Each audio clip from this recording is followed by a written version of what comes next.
nama saya Agnes Utari, salah satu mahasiswa manajemen Fakultas Ekonomi Universitas Negeri Padang.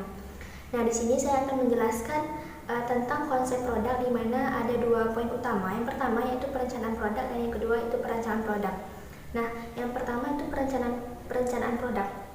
Perencanaan produk ini merupakan suatu proses menciptakan ide produk, di mana kesuksesan dalam suatu produk tergantung kepada bagaimana kita mengidentifikasi kebutuhan dari pelanggan atau konsumen.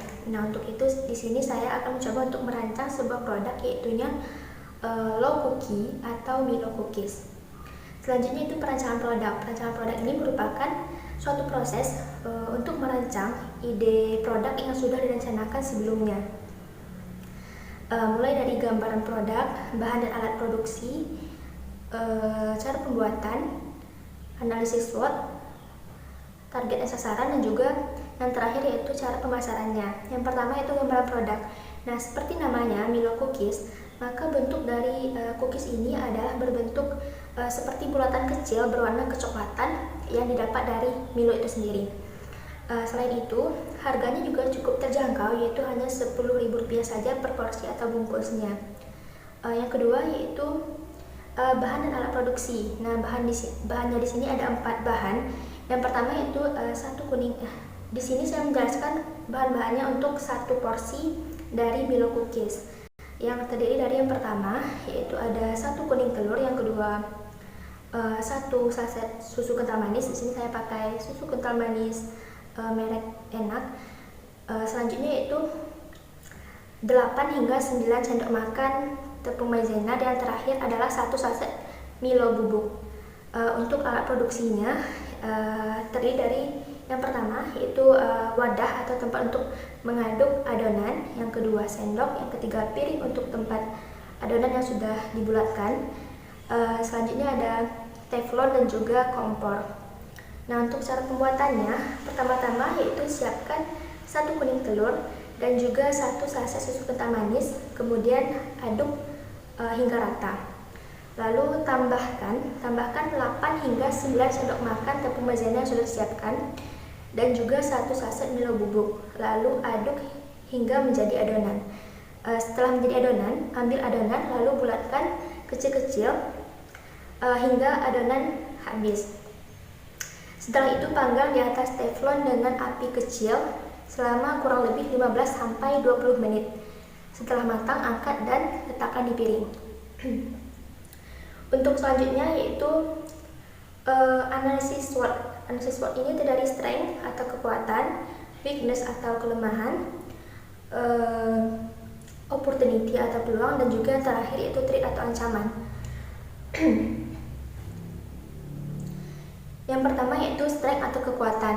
Nah, di sini Milo cookies ini mempunyai beberapa kekuatan. Yang pertama yaitu memiliki biaya produksi yang cukup murah. Yang kedua, mempunyai rasa yang gurih, manis, dan juga memberikan kesan meleleh ketika dimakan. Yang ketiga yaitu harga terjangkau untuk semua kalangan, dan yang terakhir yaitu bisa di-custom sesuai dengan keinginan pelanggan atau konsumen.